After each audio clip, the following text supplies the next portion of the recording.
Actually, Joe, how do I pronounce your last name so I don't? It's pronounced Chicolo.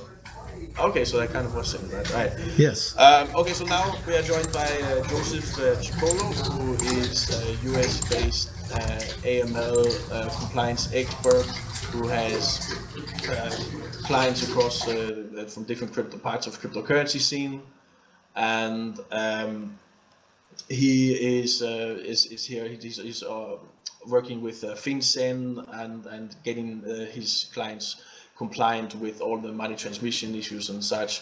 So we've invited him on here to learn more about the services he provides and to discuss more broadly these money transmission and anti-money laundering issues in the US and potentially outside of the US as well. So I want to welcome Joe to Whirlpool, and if you could please introduce yourself briefly, Joe, and just give a bit about a background about yourself as well as the company. Sure. Well, thanks for having me, Swamp Man. I appreciate it. So as mentioned, my name is Joe Chicolo. I'm the founder and president of BitAML, and BitAML provides regulatory compliance consulting work for Bitcoin companies. I work with a number of different segments within the Bitcoin cryptocurrency space. That includes Bitcoin ATM operators, Bitcoin traders, trading platforms, exchanges, and other folks, other companies that intersect between crypto and the fiat world. By way of background, I have over a decade of experience in bank compliance, traditional bank. I'm a recovering banker, so hopefully that's not held against me. Interestingly enough, I got involved in crypto when FinCEN came up with their guidance. At the time, I was working for a top 100 bank, which I helped start their AML program there. And I began to look into Bitcoin and digital currency, cryptocurrency, with a very open mind, unlike a lot of my colleagues in banking. And I began to see it for what I thought it would be as a future of banking. I didn't sort of put any sort of political or social, thought much to it. My focus was primarily on seeing this for what it was, as an amazing discovery in the world of finance. As they say, I began to go down that rabbit hole. I began to pay it forward, actually. I sort of traveled the country on my time off, and I attended various different meetups, mainly in Silicon Valley, out in California, and here in the Midwest. I live in the Chicago area, so a lot of Bitcoin influence here. Began going to different meetups, started to notice that crowds had gathered around me when I said that I worked for an AML department in a bank, and I was able to answer some questions for some folks, and in so doing, I discovered a real need, particularly among smaller companies and smaller groups of individuals that had some amazing ideas in what I thought would be the future of finance. So very excited to be in the Bitcoin space. All my clients are in Bitcoin or some sort of altcoin. Anything in crypto. I don't do any work for traditional banks, although that is primarily my background in AML. So I'm strictly in crypto. I've put the bank behind me. Well, that's good. So give us an idea of who needs to worry about anti-money laundering issues. Who exactly out there in crypto? Like, does the average trader need to care? Or give us an idea of what type of businesses or what type of individuals need to worry about this. Sure, and I'll speak in generalities just because there are just so many nuances and different factors to one's business model. When and if that you're at that sort of crossroads, so I definitely consult with legal counsel. But generally speaking, exchanges, Bitcoin ATM operators, essentially any sort of business that is at the intersection between fiat and crypto and performs some sort of money transmission. Anytime you involve third parties, anytime you involve custodianship of funds, those are little tests that usually, if answered in the affirmative, are an indication that regulation will apply. And along with regulation comes the obligation for anti-money laundering, which, as you mentioned, that's sort of the first regulatory point of contact was AML. And so remember FinCEN guidance back in 2013, in Bitcoin years, that might as well be 100 years ago. But that's sort of how regulation got kicked off. So again, primarily applying to exchanges, Bitcoin ATM operators, trading platforms where traders come in. I think that's pretty interesting. And in fact, I'm going to post a little link here to FinCEN guidance. So very important. This isn't an article. This isn't someone's analysis. This is actually from FinCEN and from the FinCEN website, where they get into a discussion in terms of responding to a letter. Believe it or not, FinCEN does answer letters. They responded to two different letters, I believe, within the same document, and one was about investment activity. And so I mentioned investment activity. Obviously, we have traders on the line here. And for this particular deliverable, although as a compliance person, I urge you to read the whole thing, for time purposes, I draw your attention to the bottom of the third page and the top of the fourth page, I believe, where they start talking about trading activity. And here's where we get into sort of a gray area. But primarily what this is suggesting, in my interpretation, although I'm not an attorney, but purely from a compliance interpretation, it seems to me that FinCEN has basically said, hey, if you're doing this for your own benefit and you're trading, you're not an MSB. You're not a money services business. And money services business, as you know, is where FinCEN registration kicks in, right? So again, okay, so go ahead. So just sorry to interrupt, but just so that we understand the constraints of what you advise on, outside of FinCEN and money transmission or money service businesses in the US, are there any other sort of operations or regulators that you are interacting with? Purely in context of conversation, although I haven't done any client work in these areas. They're a little bit more nascent than sort of money transmitter areas. But I know the CFTC has come out and said that in certain instances, Bitcoin is a commodity. The SEC has said very lightly, though, that in some cases they see Bitcoin as a security. And this goes to how your business is formed, how you're making money, how that money is being transferred between individuals. Is it made available to someone at a later time and a later location? Are there custodial or custodianship issues, or not issues, I should say, but elements whereby you're holding funds for others? So there are all these different little tests in terms of application. And somebody had once asked me, well, geez, Joe, is it money transmission? Is it securities? Is it commodities? What is it? The answer is it could be all of them, right? You don't get to pick the one you like. It just depends on how your business is structured. And certainly as you become more sophisticated and you're no longer just trading for your own benefit, that's when you need to be asking these questions, and certainly sitting down with legal counsel and saying, hey, here's my business model. What do you make of it? Does it trigger any of these sort of guidance from these various different agencies that I've referenced? Okay, so these issues don't really apply to individual traders trading for themselves, but perhaps the exchanges and other businesses that traders are dealing with, they are being affected, and so it's still obviously relevant to traders. Right. I think that's an accurate interpretation. And it's interesting you mentioned some of the platforms that traders use. Recently, a large exchange came to my attention. A large exchange, I won't mention their name, but they had began to reach out to their traders who were regular users and saying, hey, you need to get an AML program.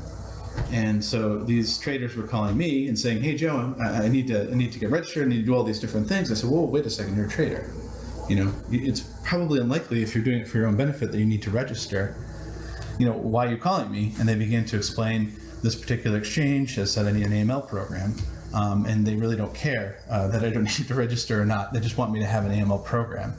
So in a way, it's sort of an indirect pressure, and I think it's a little bit more indicative of the sort of regulatory compliance reality or culture that we're living in both traditional and non-traditional banking. So in a way, there's been indirect pressure on traders, but without the regulation, if that makes sense. Yeah. Okay. So give us like sort of an example of what, like, if someone had to implement an AML compliant sort of program. What sort of requirements or suggested policies would you tell someone to implement? Not to be too specific, but just to give us an idea of what sort of things you're advising them.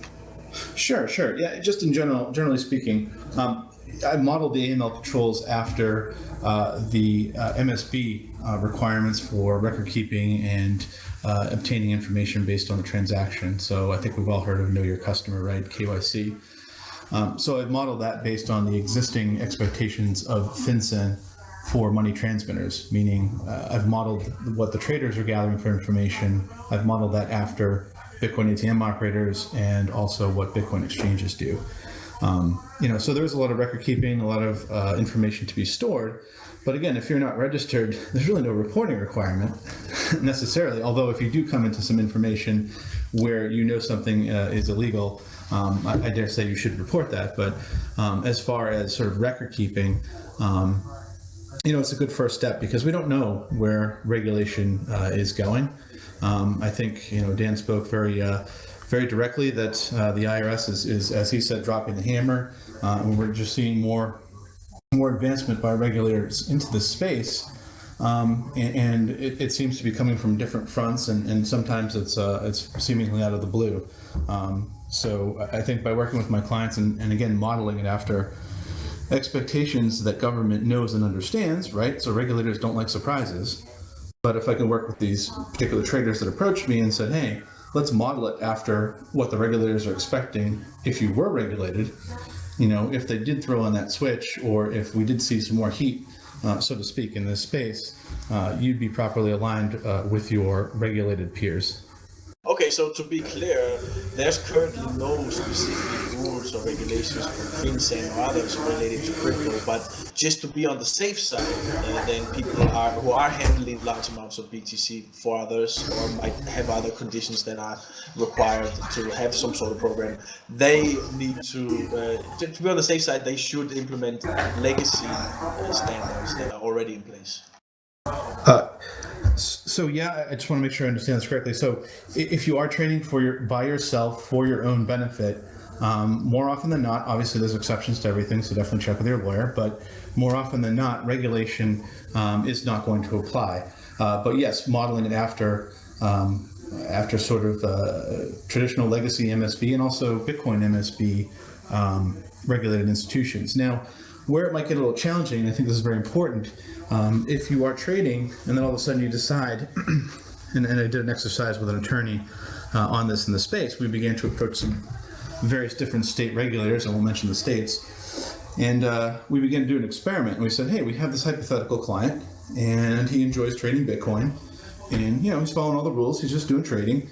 Do you think he's a money transmitter? And they said, no, he's just doing it on his own, right? It's just for his own benefit, his own investment.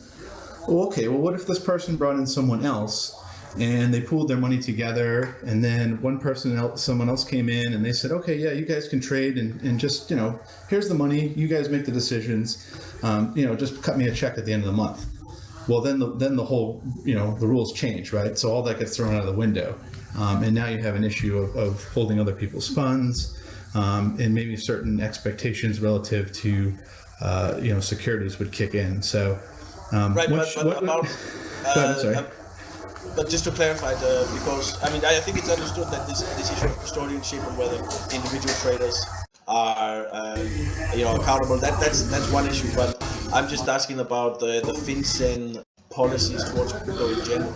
Is there anything specific directives towards crypto, or is it just sort of implied that Bitcoin is property, and if you're moving property around at that level, you're coming as a money transmitter, or how exactly is it?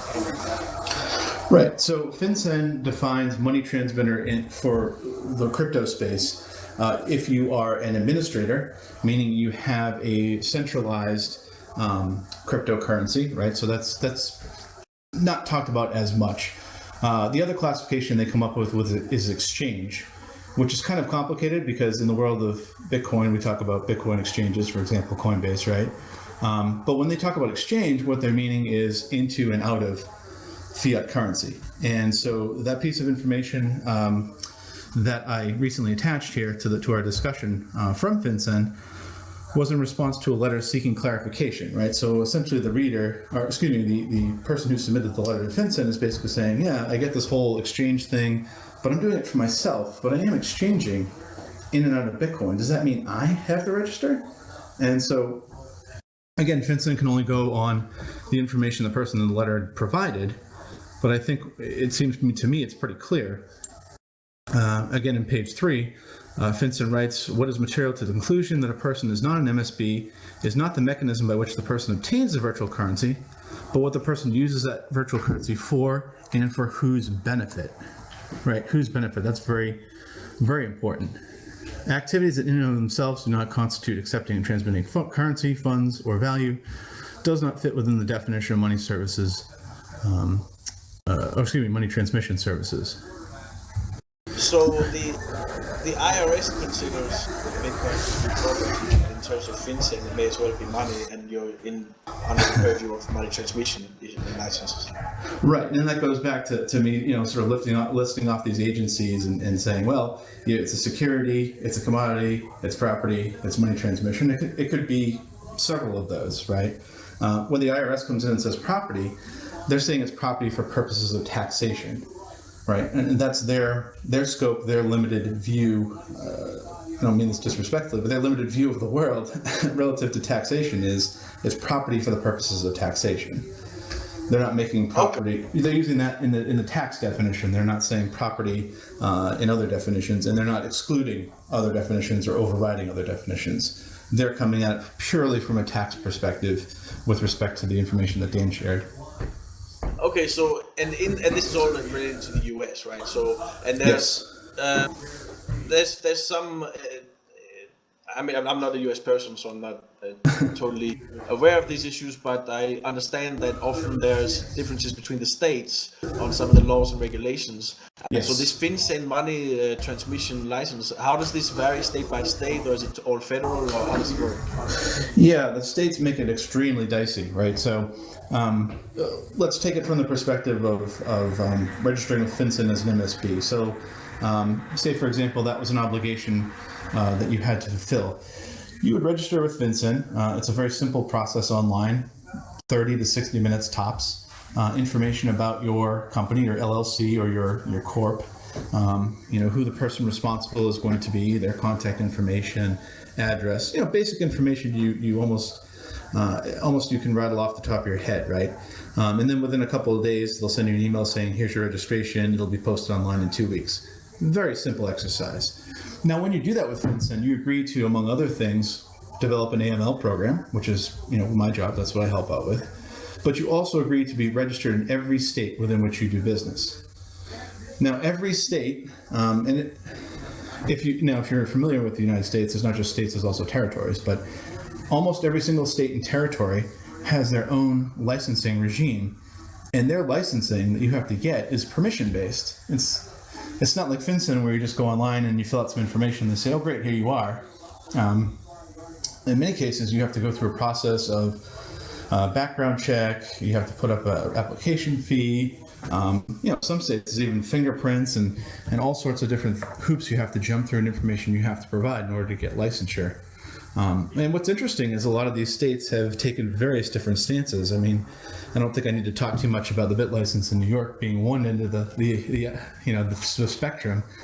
But you also have at the other end of the spectrum, you have many different states either not saying anything at all and sort of refusing comment. And then you also have other states that have, sort of carved out different exceptions based on the business model as to what money transmission is. So the long and the short of it is it's created a very complex system. Again, it varies state by state. You have some states that are very, I guess you could say, pro-Bitcoin. Among others, I would say Georgia, Texas, Tennessee, those are a little bit more favorable. And then again, on the other side of the spectrum, you have places like New York that, are utterly inhospitable toward Bitcoin.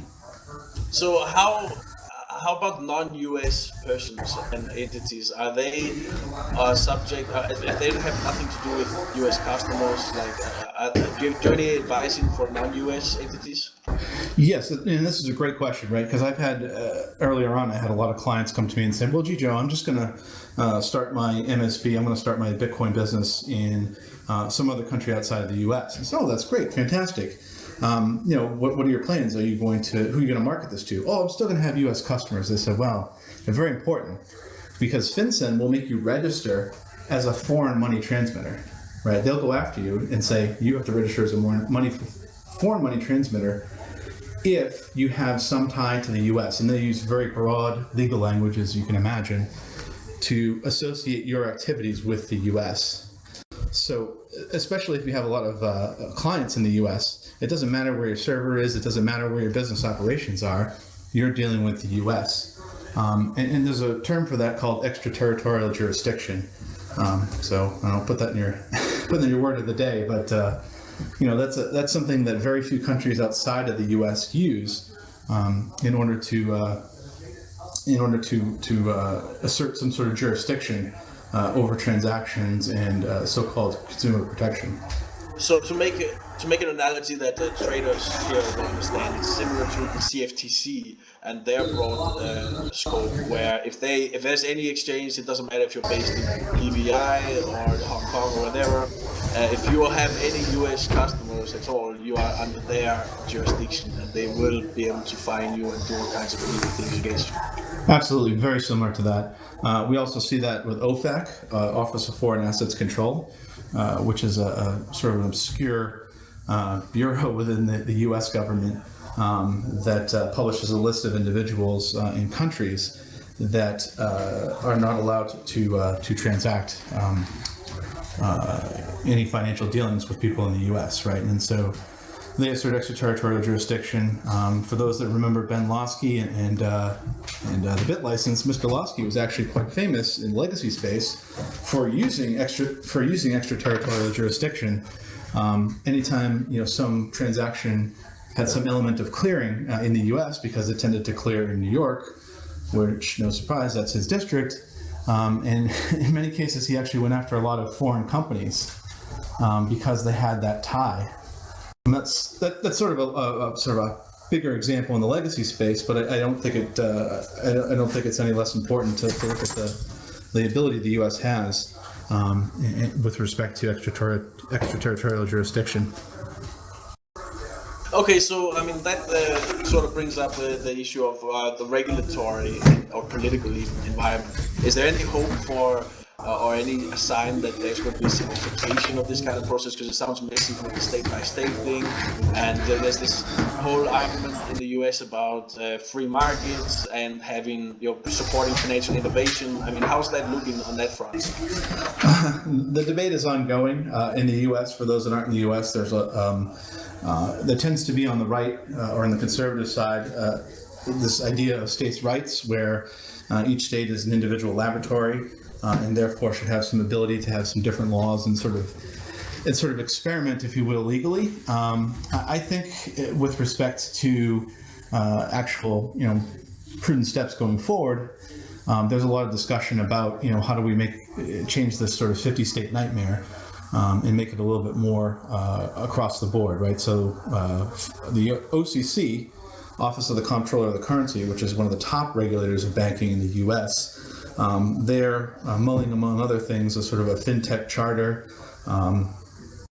sort of a light bank license, if you will, for some of the bigger players in the Bitcoin space to be able to say, hey, since you're not doing loans and you're not doing deposit accounts, but you're doing kind of banking stuff, maybe there's a lighter version of a federal bank charter we can give to you, or not give to you, but that you could earn, that way rather than shopping each individual state, as the exchanges have had to do. There's also something called the ULC, Uniform Law Code, I think it is, or Commission. Anyway, it's a group of lawyers, if you want to Google ULC and Bitcoin, group of lawyers that are seeking to create one common standard, one common license, because I think it seems very straightforward. The argument has been made, hey, if we have one particular state, for example, with a very high burden, and there are all these other states with a lower burden, if you meet the high one, why can't you be able to use your state level license in those states without having to go through that process? Even if companies, which I would submit, would probably be willing to just pay the filing fee, so long as they said, yeah, you qualify because you met the higher benchmark of state A, states B through C are awarded to you on that basis. So there's several groups trying to work on that, and hopefully it gains some steam. But unfortunately, the pace of government is sometimes too slow, especially in a very progressive space like Bitcoin. Okay, so there's a lot of privacy-focused cryptocurrencies that are getting popular recently. Monero, for example, and Zero Cash is another one, where these are not as traceable and not as as Bitcoin is. Does this add any complications to some of the anti-money laundering issues or money transmission stuff?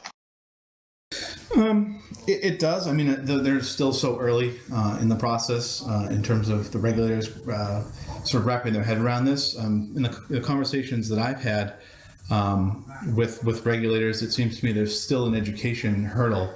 Although they're very motivated to learn and have reached out to, they've reached out to my clients, as well as I'm sure several others in the space, just asking for help in understanding this. And it seems to me they're still just getting caught up on Bitcoin, which has, as we all know, the open blockchain where everybody can see every transaction going back to Satoshi.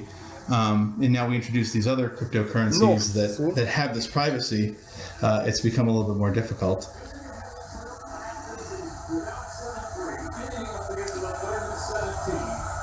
Okay, so I mean, recently we had in the news now this actions from the IRS against Coinbase for these kinds of issues. What, from your perspective regarding anti-money laundering, money transmission issues, what's your perspective? What's your take on the actions from the IRS and those that perhaps are vulnerable to these kinds of issues? Those who are under the anti-money laundering stuff is. So what's your thoughts on this issue from involving Coinbase?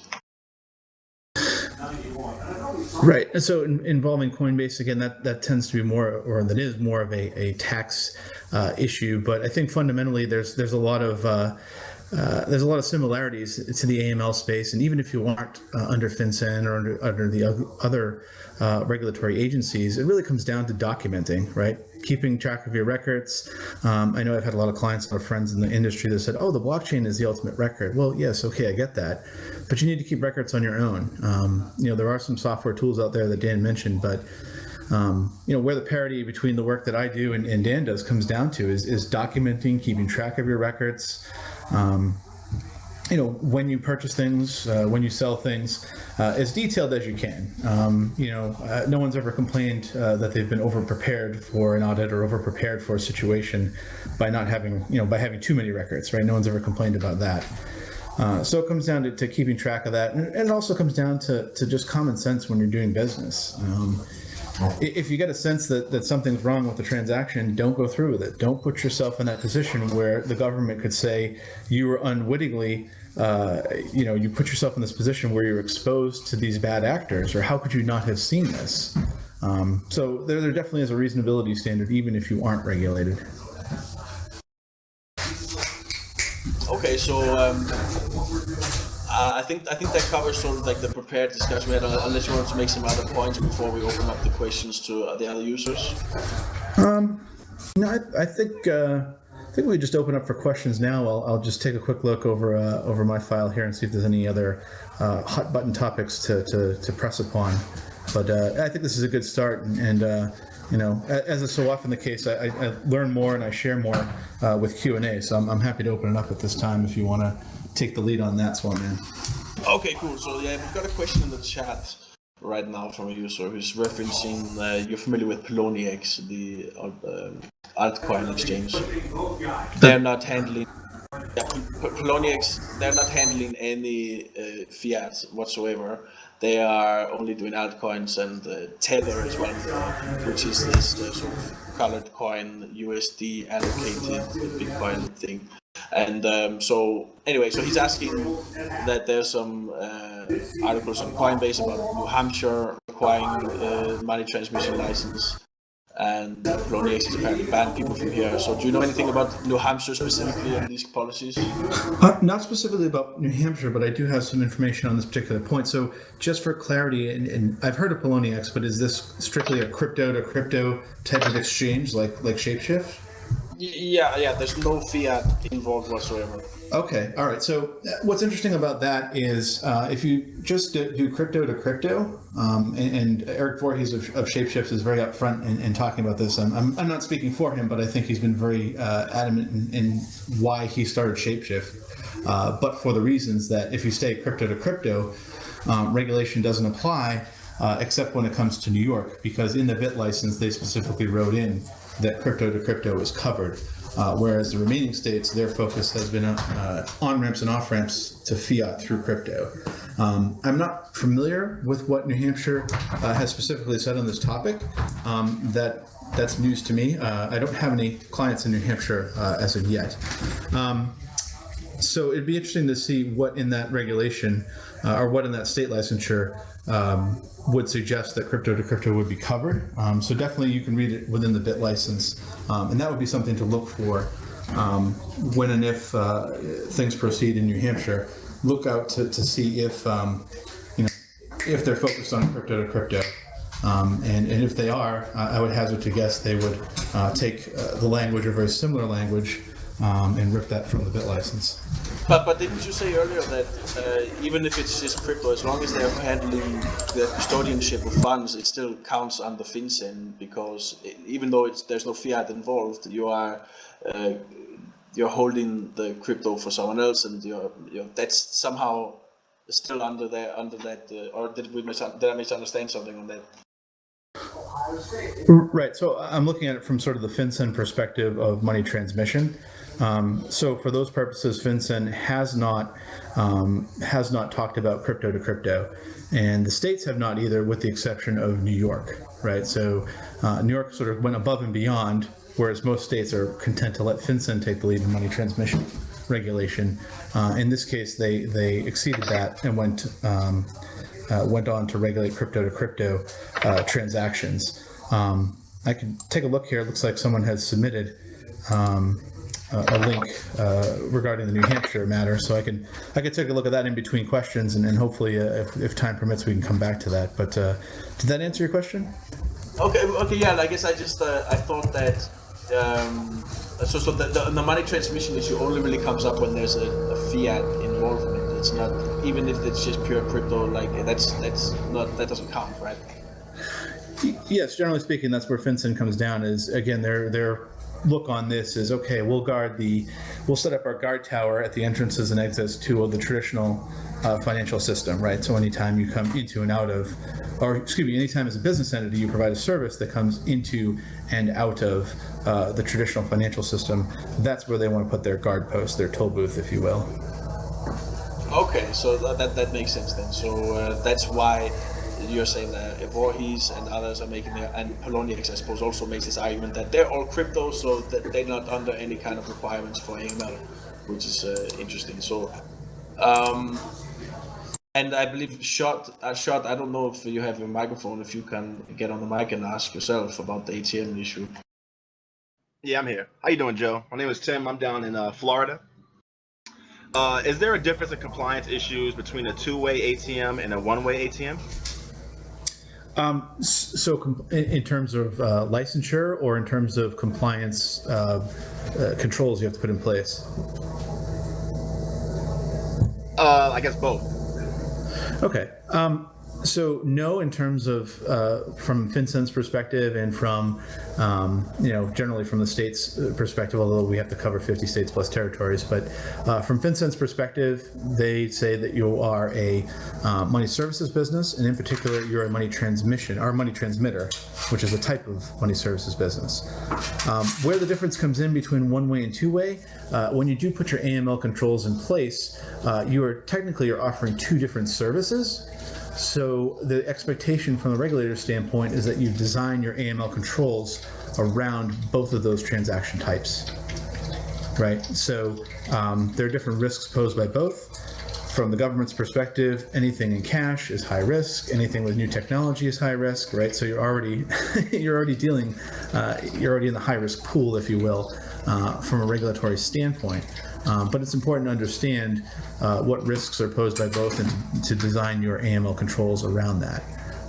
Again, where people are just sort of bringing in cash with a one-way machine and getting crypto, That's one thing. And then when people are bringing in crypto, you then have the ability, or you should have the ability using Blockchain Explorer and other tools that are out there to see where those source of funds are coming from, right? So a regulator would probably want to know, hey, are you doing some research on where this Bitcoin is coming from that this particular customer of yours is bringing in?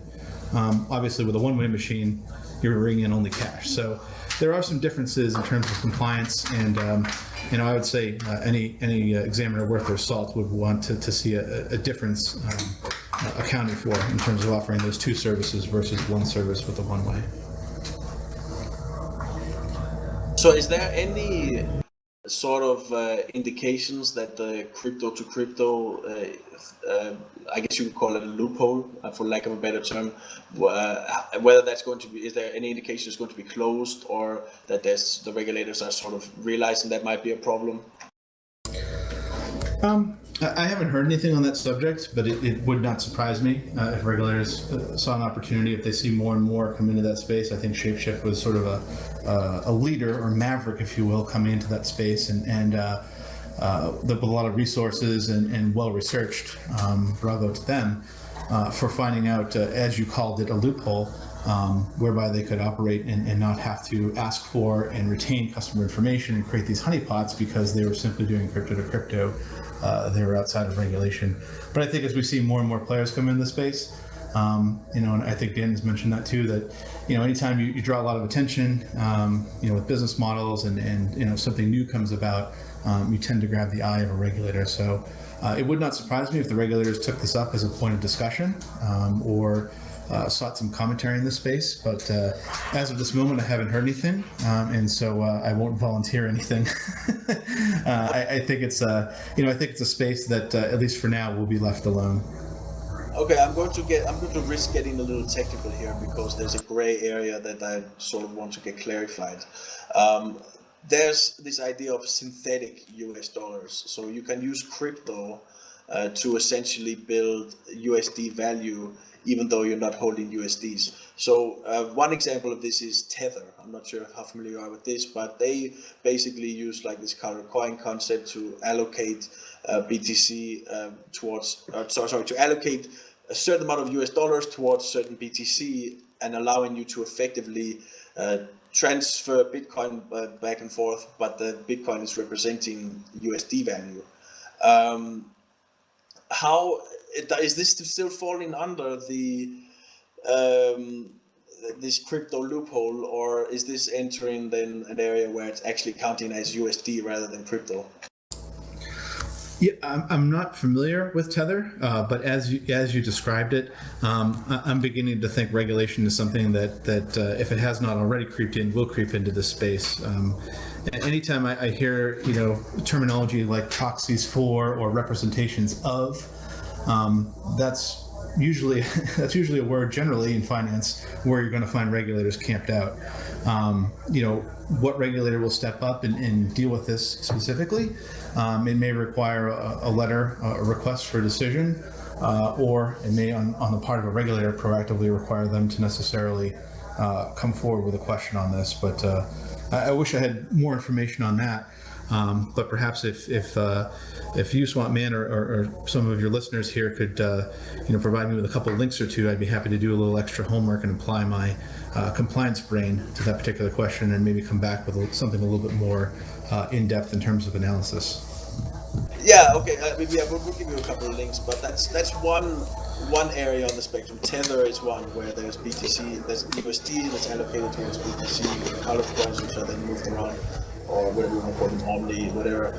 And then there's another area which is sort of interesting, where you can actually synthesize through you have one Bitcoin, and then you can combine that by shorting a futures contract, an inverse USD futures contract, and then effectively you're holding USD value because you're holding BTC and then you're using BTC to short a futures contract that's denominated in BTC, which is for BTC USD, which then allows you to effectively hold USD.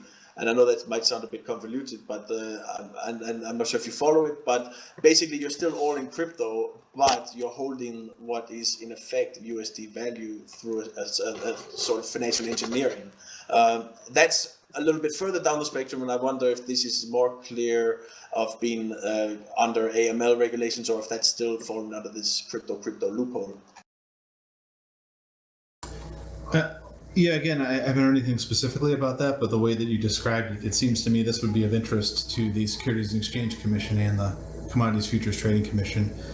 Again, anytime you get into representations relative to currency, you're going to trigger some alarm bells with those respective agencies. To my knowledge, they haven't said anything specifically about Tether or some of the other things that you've mentioned, but just the same. Again, putting on my compliance hat, it sounds to me like this is an area that, if it has not been approached by regulators, will be sometime real soon, because I don't think that this is something that could slip by on the crypto to crypto assumption. Okay, so and anybody else that has any kind of questions related to anti-money laundering, money transmission issues, now is your time to ask. Go ahead, Corey. Yeah, I have a question. Regarding New York, bit license, are you familiar with that subject? Yes, I'm familiar with BitLicense. Okay, just wanted to know how difficult it is to obtain a bit license. Is it worth even going through the hassle? Yeah, I just want to get a quick understanding of that, of what you think or what you know about it. Yeah, and thanks for reminding me. I actually have a great deal of information. Whoop. Am I muted? No, we can go. I apologize, a little technical difficulties. Yeah, I'm glad you asked about the bit license. I've actually been working with an attorney friend of mine in the Bitcoin space, and we actually attempted to do a FOIA of NYDFS, and and so having those conversations. By the way, we're not alone in trying to FOIA that. In having those conversations, it sort of come to light that the majority of the applications that were received for the bit license were just junk. It was basically, lipstick on a cocktail napkin. A handful of them were pretty solid. They had some good attorneys, you could tell, in terms of the writing, at least according to the representative we spoke to. But to date, I think it's only one or two have been granted. So, thank you. Freedom of Information Act. In the U.S., it's sorry about that. So FOIA, Freedom of Information Act in the U.S., you can send a request for pieces of government information so long as they're not deemed under investigation or something to do with national security. You can ask for that information as a citizen or as a journalist. But yeah, too many abbreviations. So anyway, getting back to the bit license, there have been a lot of applications, a handful of serious ones, but only one or two have been issued, to my knowledge at least. It's a long-winded exercise. You have to be prepared. You have to have all your ducks in a row. And you definitely want to get everything in the first time and through. Those that have gone through, it's my understanding they've spent significant sums of money, several hundreds of thousands of dollars, to do it right. It's just not something that you can sit down with an attorney and in a couple of hours put together.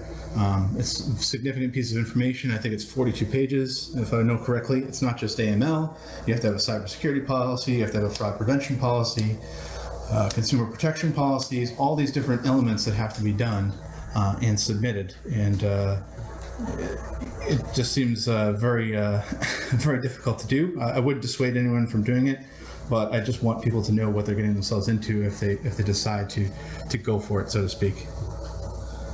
Yeah, no, I appreciate that. I'm looking on a map here. In New York, there are like at least 10 different BTM operators in the city. They have to be operating, I guess, illegally, quote unquote, right?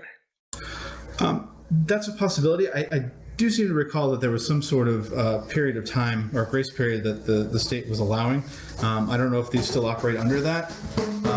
But if I had to guess, there are probably a handful, and it's not just New York, by the way. I think there are handfuls in many different states that haven't obtained state licensure. It's one thing to get FinCEN and get their registration. Again, that's very straightforward. But it's another to have the state license. And by the way, according to FinCEN, if you don't have a state license in the state you're doing business, you're in violation of your FinCEN registration. They can revoke that. That's one of the conditions you implicitly agree to when you register with FinCEN, to, among other things, obtain state licensure in the states in which it's required, and to have an AML program in place. So you're violating FinCEN by not getting the state license. So if I'm a UK or German-based exchange and I don't want to deal with any US customers, are you able to advise on what they need to do to be in compliance with AML, or are your expertise and your services limited to US issues? Yeah, my experience is limited strictly to the U.S. I will say that, especially among industrialized and Western nations, AML compliance is very complementary. It's very similar. Obviously, the agency names and some of those things vary by country, of course. But generally speaking, the requirements are pretty much in line. So if you are doing business in the U.S. or if you're doing business in Europe, there's a lot of parity there. But again, you want to work with someone in country that has that specialized knowledge, that understands and has worked with regulators and has worked within those compliance and regulatory expectations. And there are several different groups out there, intergovernmental agencies that work together to make sure that country to country there's a lot of consistency. So that's a little bit of a benefit I would suggest. Again, we talked about the states being so segmented, but at least the countries are keeping each other on their toes, so to speak, with mutual evaluations and mutual expectations. So give us, there's a lot of people who have heard nightmare stories about unauthorized money transmitters that end up getting under the thumb of the law. So give us an idea of the consequences. What happens if someone isn't in proper compliance and they're running some sort of money transmission operation? What happens? What can happen to someone? What are the consequences and the threats of what can happen? Sure. The government can exercise both criminal and civil penalties. The one that I know off the top of my head is if you don't register with FinCEN, you could face up to 5 years in prison. And that one to me is still kind of a mystery why in many instances we have people that just don't register with FinCEN. They just think, oh, they'll never find me. If I register, that just means I'm exposing myself and I have to have AML. That's an easy one for the government to prove. They just go to their database and they say, yep, this person never contacted us. Yep, they're not registered with us. And right there, they're holding 5-year prison sentence over your head. And who the hell knows what they're going to try to get out of you for information in order to get that sentence down. It's just low-hanging fruit. That's the big one that I would go to. With respect to having an AML program, generally speaking, and FinCEN has said this, if you have an AML program in place and you're generally speaking doing your thing, so to speak, in terms of compliance, most of the penalties and most of the examinations they do, they give recommendations. They ultimately don't end up, many of them, in fines, much less any threat of prison sentences. Right? It's pretty straightforward. They want you to improve, right? That's their job as an examiner, as an auditor. Just as a health inspector coming into a restaurant, they have to find something, right? Nobody's perfect. There's always going to be something to work on. But my conversations with the regulators, they're like, look, we just want to know that you're trying to do something here. You've got some controls in place. You're not being duped. You're not working directly or indirectly with criminal elements or with unscrupulous characters. That you're putting up a compliance fight, so to speak. And again, generally speaking, if you work with compliance folks, you work with lawyers, you try to do the right thing, you're going to put yourself in a position where any penalties, if any, are going to be more on the magnitude of, hey, you must fix this within this time frame, or else, or possibly, hey, here's a fine to induce you to improve that. And if there's someone, the cases that I'm thinking of are some active OTC cryptos brokers, I guess you could say. People that are on localbitcoins.com and they're just buying and selling like that, and they are falling or sometimes under this money transmission license issue. And I think there's one case where a guy got some years in prison because he was doing some OTC transactions that he was not properly reporting, wasn't licensed with FinCEN. How common is this, and are there any specific recent cases you know about this? I don't know of any recent cases. Generally speaking, well, all the time when I work with my clients, I require them to already be registered with FinCEN if it's required, and if not, to sit down with an attorney to make sure that they are not required. If they're coming to me and saying, "Oh, I don't have to do that," I make sure that that's taken care of ahead of time. So my exposure relative to the industry in that area is not sufficient to be able to answer that question, but. Yeah, I think the best advice is to sit down with an attorney and say, here's what I'm doing, here's my business model, here's how I make money. Question number one, am I required to register? What do I need to do? What agencies, what regulations apply? And if they say, no, you're a trader or whatever circumstance it is, you don't need to do that. My bit of advice would be to ask that attorney to prepare some sort of memo so that you have that in your file. Because it's very important when you start to do business with exchanges, especially the larger exchanges that have a lot to lose, or traditional banks that begin to ask questions and say, hey, you're trading in Bitcoin, you know that you have to get this, this, and this. Well, if you have some bona fide advice from a legal attorney, you have a legal memo, you have something well researched, you definitely want to have that at the ready. Okay, so Dan has written a question in the chat. Asking about, and I don't know if this is within your expertise, but he's asking about restrictions on buying futures contracts on non-US exchanges. Do you have any sort of thoughts on that? No, I don't have any experience within that space. So I wouldn't be able to comment on that. If it's maybe something that, if it's a burning issue and that's something relative to accounting that, maybe Dan could explain or he and I, Dan Winters from Global Tax and I could work together on, I'd be happy to provide some insight. I'm just not familiar with that particular type of transaction. Okay. Thanks, Joe. Once in a while I get asked that question. I was speaking with Christian Martin of Tether Exchange, the only Bitcoin derivatives exchange in the United States, and he told me, no, you can't do that. It's a problem.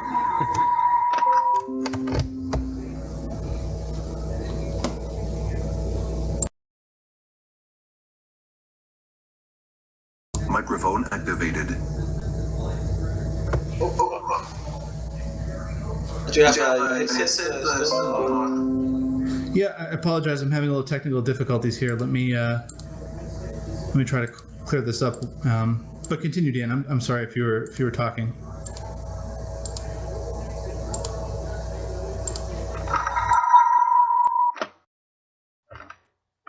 I really didn't say much. Joe, I thought you might have some information on that. Occasionally, I've encountered the question and never really need to search. That's really an attorney question, I think. I had a casual conversation once with Christian Martin. He operates Tether Exchange, the only licensed Bitcoin derivative exchange in the United States. And he said to me that U.S. persons are not supposed to be trading unregulated futures contracts outside the United States. So, and frankly, I asked them to send me some backup, and he never did it. So, thought you might know. That's it. I don't have much to say there. Yeah. Sorry, I don't have more to add, and I apologize for the feedback that may have been on the line. I was having a little issue with my microphone, but should be corrected. Okay, so I think that if anyone has any questions that not legally based questions, but just about anti-money laundering policy, money transmission rules and stuff like that. Anyone out there that has questions, now is your time to ask. Joe is an expert on this matter, so now is your chance.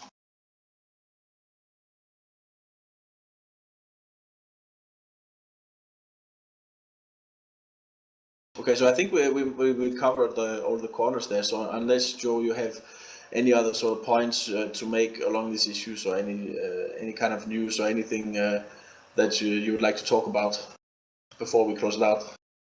Yeah, nothing further to add. I would just, again, caution everybody out there to make sure that they're getting their legal questions answered, that they understand based on their business model. Again, individual traders, more often than not, regulatory implications aren't there.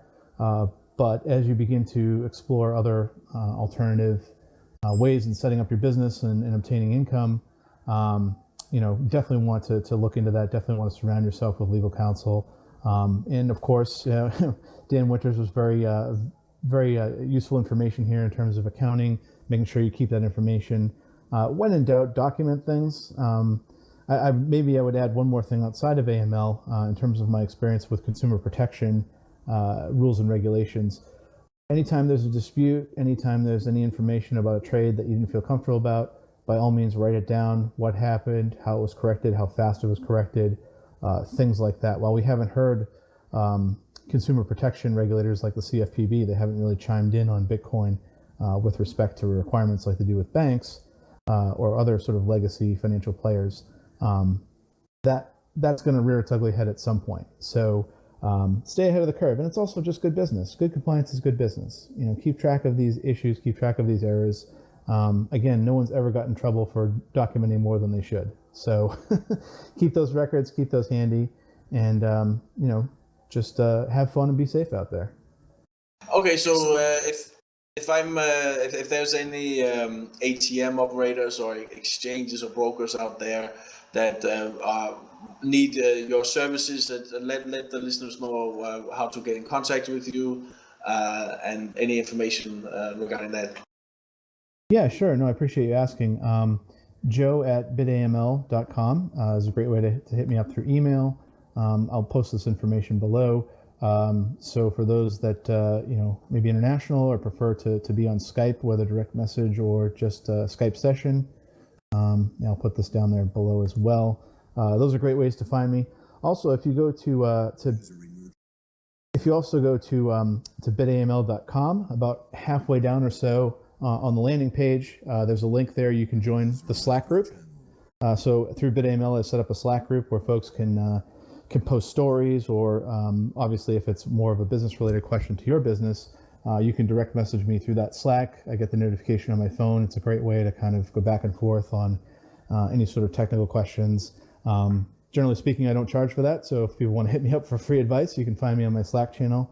Otherwise, if you want to talk about an AML program or any other steps in terms of compliance, definitely reach out to me by email or hit me up on Skype. I accept any and all requests through Skype, and same with the Slack channel.